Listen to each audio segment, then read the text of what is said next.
Isso é bem estranho, mas vamos lá. E aí, gente, tudo bem com vocês? Tô aqui pra compartilhar com vocês uma coisa que o Senhor tem falado no meu coração nos últimos dias. Quero fazer isso com bastante naturalidade, embora seja a minha primeira vez fazendo isso. E eu oro para que o Senhor venha falar com cada um de vocês à medida que nós formos conversando aqui. E você pode considerar isso um devocional.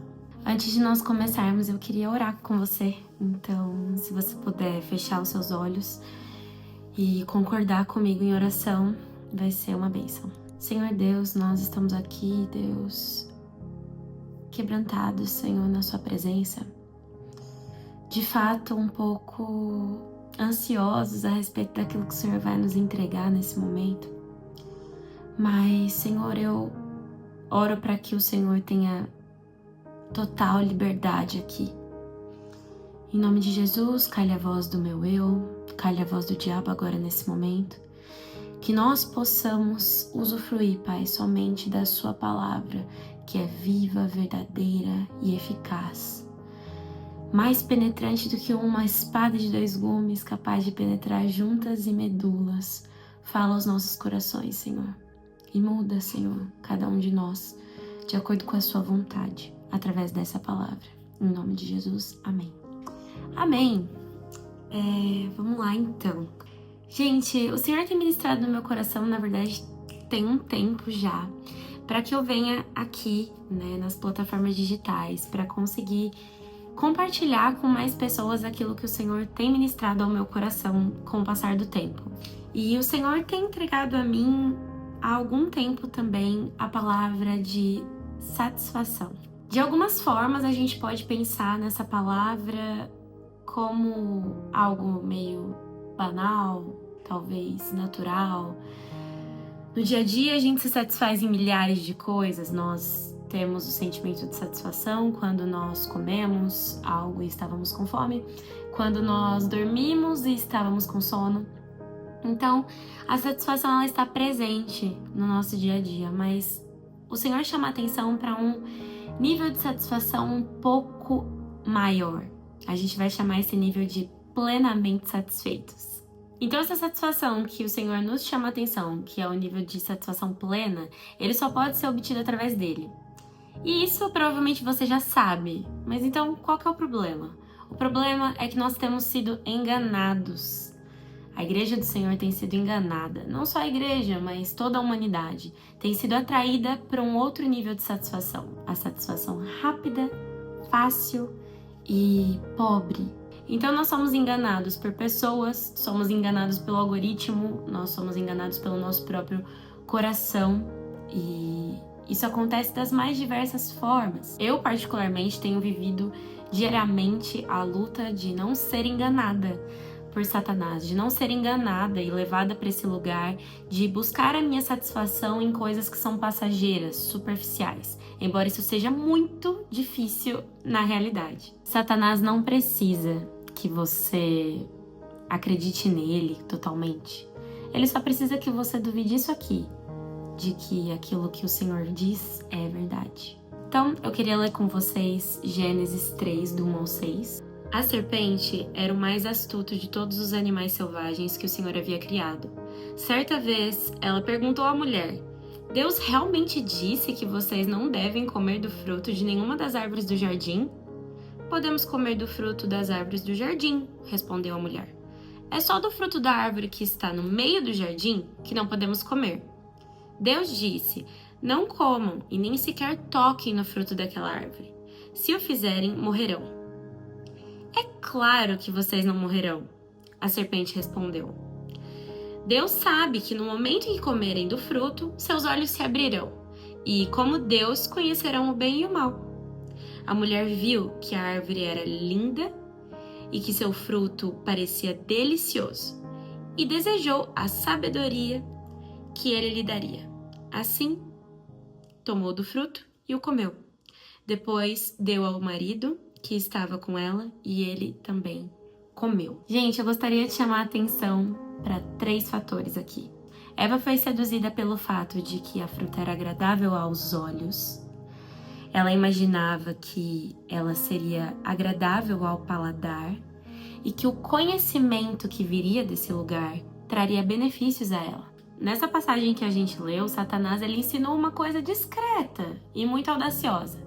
Ele insinua que Deus é mentiroso. Ele insinua que Deus cometeu o pecado, que é a mentira.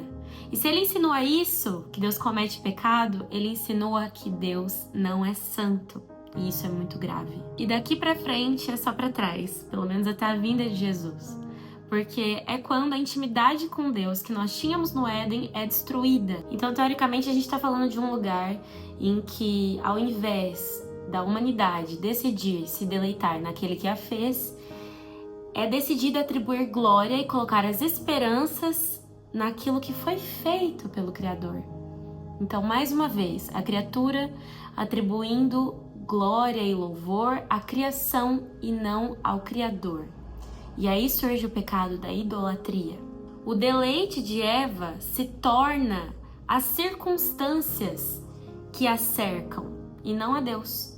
E esse é um engano implantado por Satanás que até hoje nós sofremos. Você deve estar pensando então, mas Glória, pelo amor de Deus, como que eu vou deixar tudo que eu entendo que é benéfico para mim, né, dentro dessas 3 áreas que eu citei? Eu sei que nem tudo é pecado e você pode estar achando que eu sou bitolada. Mas eu acho também que a gente deve estabelecer algumas coisas que nos clareiem. O Senhor, Ele sabe daquilo que nós precisamos. Então, honestamente, o Senhor, Ele não precisa daquilo que você acha bonito aos olhos, ou então que vai te trazer algum benefício, e muito menos que vai te atribuir orgulho em algum nível. O Senhor sabe aquilo que nós precisamos.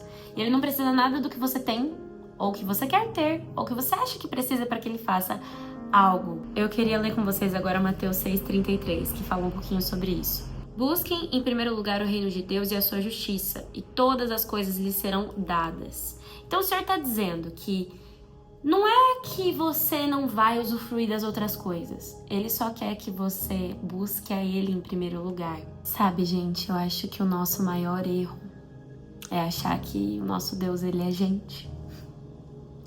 O Senhor, Ele não é mesquinho. Ele não promete e não cumpre. Ele diz que nos dará as demais coisas. Elas serão acrescentadas. Aquilo que você tem medo de ficar sem, aquilo que você tem medo de não ter, aquilo que você tem medo de passar necessidade, o Senhor diz que nos dará. Porque Ele sabe do que nós precisamos. E além de nos dar o que precisamos, Ele nos dá coisas que nós queremos por um puro capricho. Esse é o nosso Deus. Ele nos ama. O ponto disso tudo é que uma vida de deleite no Senhor faz com que, eventualmente, essas demais coisas percam o valor. De repente, elas não são mais o que rege a nossa vida. Aquele lugar onde nós estávamos procurando sedentos por satisfação em qualquer coisa que não fosse em Jesus, esse lugar ele é destruído. Porque à medida que há a revelação de quem Cristo Jesus é, nada mais tem brilho, nada mais é tão grande, nada mais é tão bonito. O Senhor rouba a cena. E é por isso que a palavra nos conta que quando o Senhor é nosso pastor, de nada teremos falta. Por que nada teremos falta? Porque o Senhor foi e sempre será mais do que o suficiente para nos fazer satisfeitos. Tá. Talvez tudo isso que eu falei você já saiba, ou então eu esteja aqui me repetindo, então por que esse vídeo ainda não acabou? Nós temos esquecido que o Senhor é mais do que o suficiente para que nós sejamos plenamente satisfeitos nele. E nós temos levantado tantos outros ídolos nos nossos corações, a comida, a luxúria, o nosso trabalho, a fama, o nosso próprio celular. Quanto tempo nós passamos entregando louvor a essas coisas que são passageiras e terrenas, e aquele que é eterno nós sempre deixamos para depois, e acabamos não oferecendo a Ele nas nossas vidas o trono de honra, o lugar de primeiro em tudo que fazemos. Nós temos sido enganados por esses ídolos que são colocados à nossa frente para nos seduzir através de Satanás. E a parte triste disso tudo é que nenhum ídolo entrega o que promete. Nós entregamos as nossas vidas a Ele, o nosso tempo, a nossa dedicação, a nossa gratidão, e a gente coloca esses ídolos nesses altares. Por nada. Essa promessa de satisfação, de correr atrás e ser um dia plenamente feliz, é mentirosa. Sim, com o esforço do seu trabalho você consegue chegar aos lugares que deseja.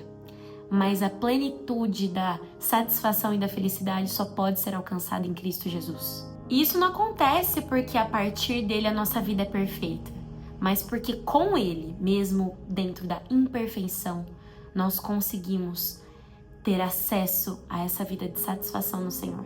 Para finalizar, eu queria ler com vocês um dos textos mais lindos da palavra, que é Isaías 53, que fala um pouco sobre como hoje, através do sacrifício de Jesus, nós somos feitos satisfeitos nele. Quem creu em nossa mensagem, a quem o Senhor revelou seu braço forte. Meu servo cresceu em sua presença, como tenro broto verde, como raiz em terra seca. Não havia nada de belo nem majestoso em sua aparência, nada que nos atraísse. Foi desprezado e rejeitado, homem de dores, que conhece o sofrimento mais profundo. Demos as costas para ele e desviamos o olhar. Ele foi desprezado e nós não nos importamos. Apesar disso, foram as nossas enfermidades que ele tomou sobre si, e foram as nossas doenças que pesaram sobre ele. Pensamos que seu sofrimento era castigo de Deus, castigo por sua culpa. Mas ele foi ferido por causa da nossa rebeldia e esmagado por causa de nossos pecados. Sofreu o castigo para que fôssemos restaurados e recebeu açoites para que fôssemos curados. Todos nós nos desviamos como ovelhas, deixamos os caminhos de Deus para seguir os nossos caminhos. E, no entanto, o Senhor fez cair sobre ele os pecados de todos nós.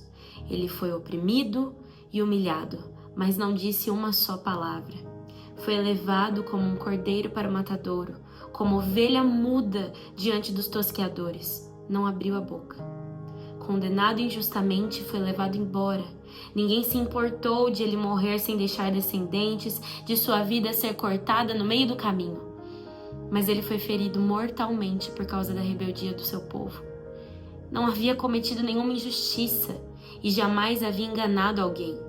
Ainda assim, foi sepultado como um criminoso, colocado no túmulo de um homem rico. Fazia parte do plano do Senhor esmagá-lo e causar-lhe dor. Quando, porém, sua vida for entregue como oferta pelo pecado, ele terá muitos descendentes. Terá vida longa e o plano do Senhor prosperará em suas mãos. Quando ele vir tudo que resultar de sua angústia, ficará satisfeito. E por causa de tudo que meu servo justo passou, ele fará que muitos sejam considerados justos, pois levará sobre si os pecados deles. Eu lhe darei as honras de um soldado vitorioso, pois ele se expôs à morte, foi contado entre os rebeldes, levou sobre si a culpa de muitos e intercedeu pelos pecadores.